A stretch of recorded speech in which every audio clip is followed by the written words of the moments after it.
অনেক দম্পতির জানার আগ্রহ থাকে যে সপ্তাহে কতবার যৌন মিলন করা যায়। এই বিষয়টি নিয়ে আমি এখন আলোচনা করব। আসলে যৌন মিলন কতবার কত সময় করা যাবে এটা নির্ভর করে শুধুমাত্র স্বামী স্ত্রী পার্টনারের শারীরিক এবং মানসিকতার উপর। যদি দেখা যায় যে স্বামী এবং স্ত্রী দুজনেরই ইচ্ছা আছে, প্রবল ইচ্ছা, তাহলে তারা নিয়মিত সহবাস করতে পারে। কিন্তু দেখা যায় যে স্ত্রীর সামর্থ্য আছে, স্বামীর সামর্থ্য নেই, শারীরিক, বিশেষ করে শারীরিক সামর্থ্য যেটা, তো সেক্ষেত্রে কিন্তু স্ত্রী স্বামীকে কিন্তু প্রেশার দিতে পারে না যৌন মিলনের জন্য। অবশ্য এখন আমাদের দেশে এখন এই প্রচলনটা হয়নি যে স্ত্রী স্বামীকে যৌন মিলনের জন্য প্রেশার দেবে। সেই ক্ষেত্রে যদি দেখা যায় যে স্ত্রী অসুস্থ থাকে, স্ত্রীর শারীরিক সামর্থ্য নেই, তাহলে কিন্তু এখানে প্রেশার ক্রিয়েট করে স্বামী তার সঙ্গে সহবাসে লিপ্ত হতে পারে না, সর্বোচ্চ একবার সহবাস করতে পারে। তো এখন বিষয়টা হলো এখানে যে সপ্তাহে কতবার করতে পারে। সাধারণত দেখা যায় যে নতুন দম্পতি যারা নতুন বিয়ে করছে তারা সপ্তাহে কেন প্রতিদিন 3-4 বার যৌন মিলনে লিপ্ত হতে পারে, যদি তাদের শারীরিক সামর্থ্য থাকে, অর্থাৎ শরীর সুস্থ থাকে। কারণ নিয়মিত সহবাস করলে, অর্থাৎ পর্যাপ্ত পরিমাণ সহবাস করলে পর্যাপ্ত ক্যালোরি ক্ষয় হয়।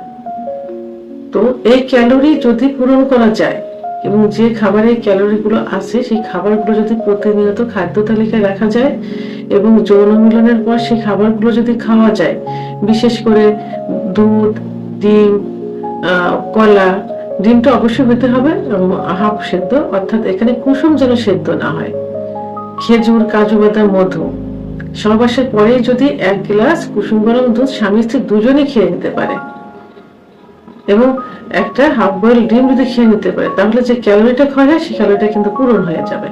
যখন পূরণ হয়ে যাবে তাহলে তারা প্রতিদিন 3-4 বারও কিন্তু সহবাস করতে পারে, যখন তাদের বিয়ের প্রাথমিক অবস্থায়, অর্থাৎ 1 বছরের ভিতর যারা আছে তারা প্রতিদিন 3-4 বার সহবাস করতে পারে। তবে এখন দেখা যায় যে 20-এর পর থেকে যদি 30-40 বছর যাদের বয়স, তাদের শরীর যদি ভালো থাকে এবং পর্যাপ্ত পরিমাণ পুষ্টি থাকে, শারীরিক সামর্থ্য থাকে এবং মানসিকতা ভালো থাকে, ইচ্ছা চাহিদা থাকে, তাহলে এরাও কিন্তু প্রতিদিন সহবাস নিয়মিত করতে পারে। তো এখানে যারা প্রতিদিন 3-4 বার সহবাস করতে চায় এবং করে, তাদের মধ্যে অনেকে বলে থাকে যে প্রথম 2-3 বার সহবাস করার পর তৃতীয়বারে গিয়ে আমাদের বীর্যপাত হয় না, বীর্যপাত করতে পারি না, আমাদের মন আছে, মানসিকতা আছে, সহবাস চলছে কিন্তু বীর্য আর বের হয় না। তো এই ভয়ে আমরা সহবাস করতে পারি না দিনে 3-4 বার।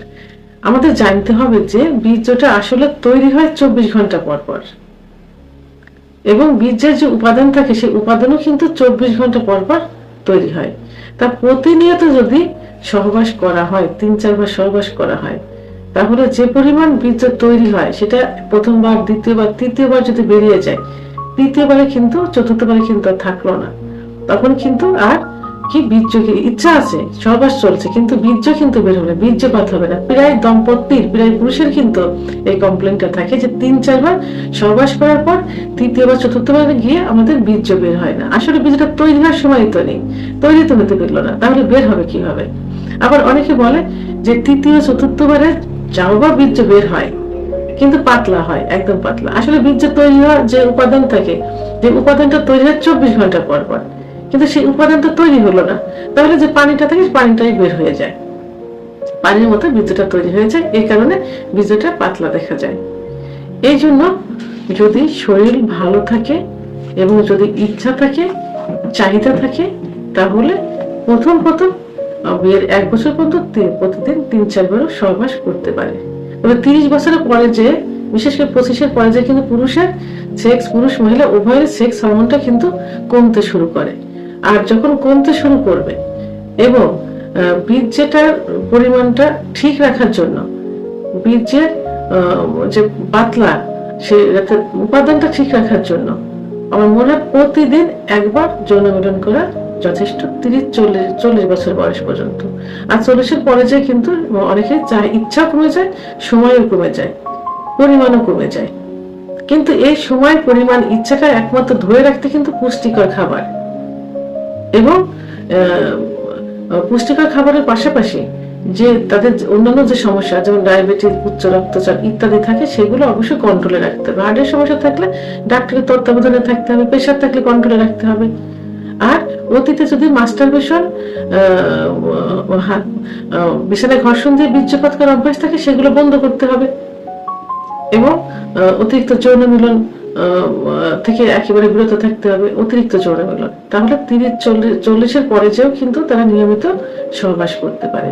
তবে সব থেকে উত্তম সপ্তাহে 2 থেকে 3 দিন যৌন মিলন করা। এতে কি হবে, বীর্য উৎপাদন করার সময়টা পাচ্ছে, বীর্যের ভিতরে যে উপাদান থাকে সেই উপাদানটা তৈরি করার সময়টা পাচ্ছে।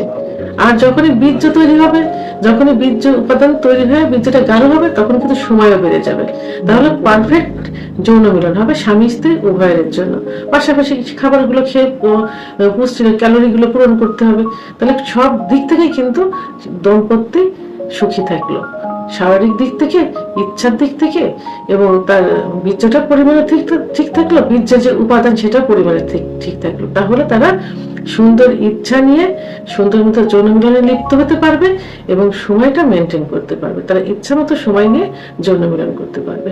তাহলে স্ট্যান্ডার্ড সময় পরিমাণ কত?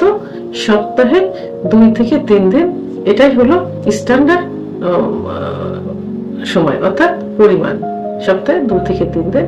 এবং চাইলে সপ্তাহে 2-3 দিনের মাঝে যখন যেদিন ইউজ করবে সেদিন 1 থেকে 2 বার সহবাস করতে পারে। তো বন্ধুরা, আমার ভিডিওটি সম্পর্কে যদি কোনো মন্তব্য থাকে অবশ্যই কমেন্টসের মাধ্যমে জানাবেন। আর ভিডিওটি ভালো লাগলে লাইক, কমেন্ট, সাবস্ক্রাইব করে আমার সঙ্গে থাকুন এবং শেয়ার করুন। আল্লাহ হাফেজ।